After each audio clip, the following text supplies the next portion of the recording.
Baik, Om Swastiastu semuanya. Jadi di sini saya akan menjelaskan tentang aljabar linear pada ilmu bidang teknik sipil. Perkenalkan, nama saya Iwan Rasjawinata, NIM saya 2024-6112 1058, Prodi saya Teknik Sipil dan saya berasal dari kelas C2. Aljabar linear adalah cabang matematika yang mempelajari vektor, ruang vektor, transformasi linear, dan juga sistem persamaan linear.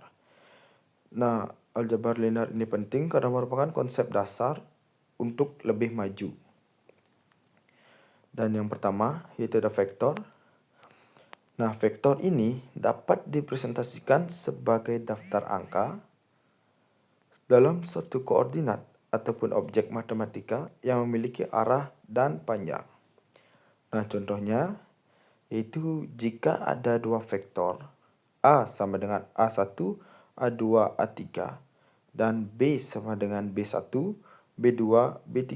Nah, penjumlahan vektor dilakukan dengan menjumlahkan komponen yang bersesuaian seperti A plus B sama dengan A1 plus B1, A2 plus B2, A3 plus B3. Jadi, seperti itu contoh cara kerja vektor yang kita dapat lakukan pada bidang teknik sipil. Nah, untuk selanjutnya yaitu ada penerapan vektor pada bidang teknik sipil. Yang pertama yaitu ada mekanika fluida. Nah, dalam teknik sipil, analisa vektor digunakan untuk menganalisis aliran fluida dalam sistem seperti jaringan pasokan air, seperti drainase, dan sistem pembuangan limbah. Nah, yang kedua itu ada analisis gaya.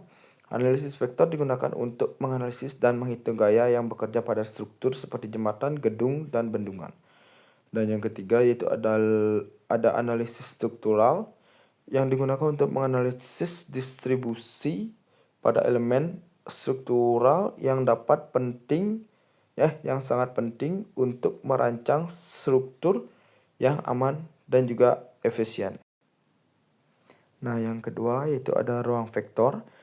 Nah, ruang vektor adalah kumpulan vektor yang dapat dijumlahkan dan dikalikan dengan skalar dan dapat berada dalam ruang tersebut. Contohnya, jika terdapat dua vektor U sama dengan U1, U2 sampai UN dan V sama dengan V1, V2 sampai Vn. Nah, di ruang vektor, maka penjumlahan vektor dapat dilakukan komponen demi komponen. Contohnya yaitu U plus V sama dengan U1 plus V1, U2 plus V2, sampai UN plus Vn. Nah, untuk penerapan ruang vektor pada bidang teknik sipil, yaitu untuk menganalisis distribusi tegangan dan renggangan pada elemen struktural yang sangat penting untuk merancang struktur yang aman dan efisien.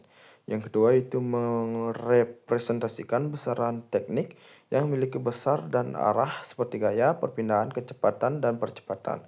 Dan yang ketiga yaitu untuk mengukur gaya, tekanan, dan torsi dalam perencanaan struktur bangunan. Nah, yang ketiga yaitu ada matriks. Matriks adalah susunan angka dalam bentuk persegi panjang yang digunakan untuk mempresentasikan sistem persamaan linear ataupun transformasi linear. Matriks dapat dipersegkan dengan berbagai cara seperti penjumlahan, perkalian, inverse, dan transpose. Nah, untuk contohnya, itu saya ada dua contoh yaitu matriks penjumlahan dan juga matriks pengurangan. Nah, untuk teman-teman, kalian bisa melihat beberapa contoh yang saya berikan di depan. Nah, untuk penerapan matriks pada bidang teknik sipil, yang pertama yaitu ada analisis struktur. Metode matriks yang digunakan untuk menganalisis struktur seperti metode perpindahan dan metode fleksibilitas. Yang kedua yaitu ada monitoring proyek yang digunakan untuk memantau proyek konstruksi seperti menghitung varians biaya dan jadwal serta indeks kinerja biaya dan jadwal. Dan yang ketiga yaitu ada struktural yang digunakan untuk memodelkan gaya pada struktur bangunan seperti jembatan dan bangunan yang lain-lain. Jadi sekiranya itulah penerapan matriks pada bidang teknik sipil. Nah, untuk yang keempat, yaitu ada transformasi linear, di mana transformasi linear ini adalah fungsi yang memetakan vektor dari satu ruang vektor ke ruang vektor lainnya dan mempertahankan struktur penjumlahan vektor dan perkalian skalar. Nah, contohnya kalian lihat pada gambar di samping. Nah, untuk penerapan transformasi linear pada bidang teknik sipil, yang pertama itu digunakan untuk menganalisis struktur seperti metode perpindahan dan juga metode fleksibilitas. Yang kedua digunakan untuk memantau proyek konstruksi seperti menghitung variasi biaya dan jadwal serta indeks kinerja biaya. Yang ketiga yaitu digunakan untuk memodelkan gaya dan perpindahan pada struktur bangunan seperti jembatan dan juga bangunan yang lain. Nah, untuk yang kelima yaitu ada sistem persamaan linear. Nah, sistem persamaan linear ini adalah kumpulan persamaan yang diselesaikan bersama untuk menentukan nilai variabel, dan aljabar linear menyediakan metode untuk menyelesaikan sistem ini menggunakan matriks dan juga eliminasi Gauss. Nah, adapun bentuk umum sistem persamaan linear yaitu sistem persamaan linear dengan dua variabel. Contohnya kalian lihat bisa digambar.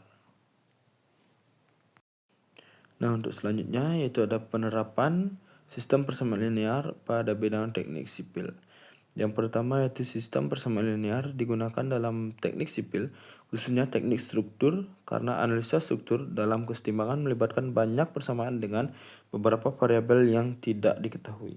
Yang kedua yaitu ada sistem persamaan linear adalah model matematika yang digunakan dalam berbagai bidang ilmu seperti rangka statis dalam teknik sipil, rangkaian listrik, hukum-hukum Kirchhoff, dan hukum OHM dalam fisika.